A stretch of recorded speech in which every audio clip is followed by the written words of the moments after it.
we come forth not to get you to believe anything. We see great diversity in that which you believe. And in all of that, there is perfect balance. And so we come forth not to alter your beliefs, but to reacquaint you with the eternal laws of the universe. And we are here to express all of that to you in detail. Let's talk a little bit about the nature of desire from, now don't get freaked out, a quantum physics point of view. Oh my God, this is going to talk about physics. I don't want to listen. Relax. We're going to enjoy this.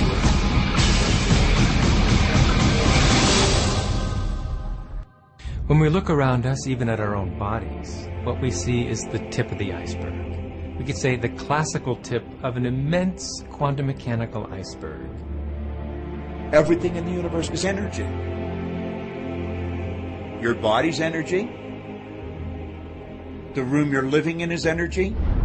Everything you want is energy. And that's not a new idea. A fuzzy-haired guy in 1925 wrote on his chalkboard, E equals mc squared. And we couldn't grasp what that meant.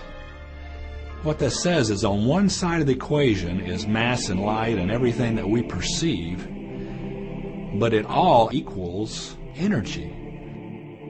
Everything is energy.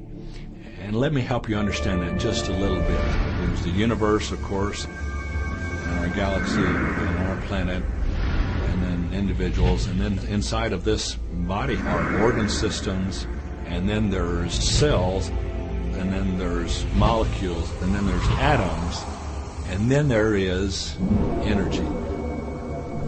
So there are a lot of levels to talk about something on. But when you get down to it, everything is energy. There's enough energy sitting in there, in one atom, to do amazing things, to possibly even open up the doorways to lighting an entire city. Think of this for a moment. Take your hand and look at it. Now your hand looks solid, but it's really not.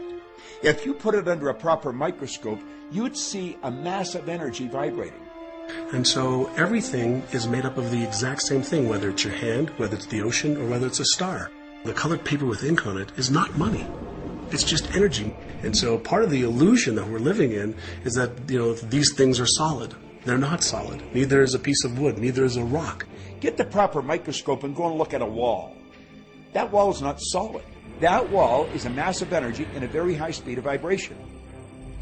It feels solid because of the vibration, the rate at which the molecules are vibrating.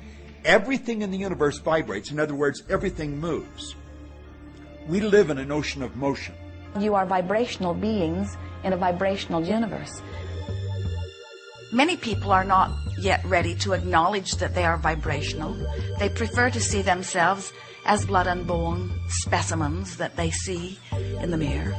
And we want to remind you that everything that you observe with your physical senses is vibrational interpretation. In other words, you hear because your ears translate vibration. You see because your eyes translate vibration. You smell because your nose translates vibration. Your fingertips are translating vibration.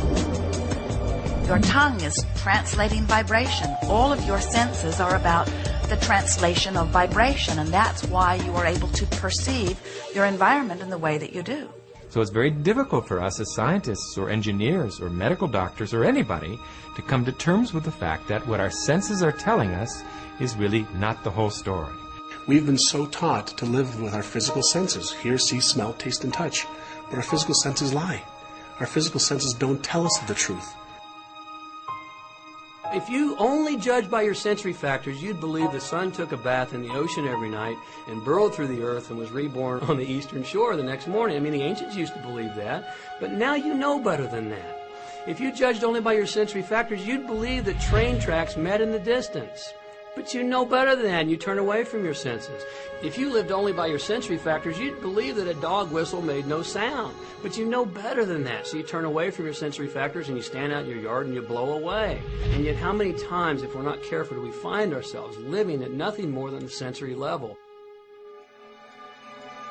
If we take a look at everything in the universe, we know from a scientific perspective is made up of something called energy.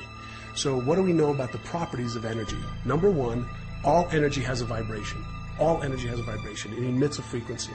We are frequency generators.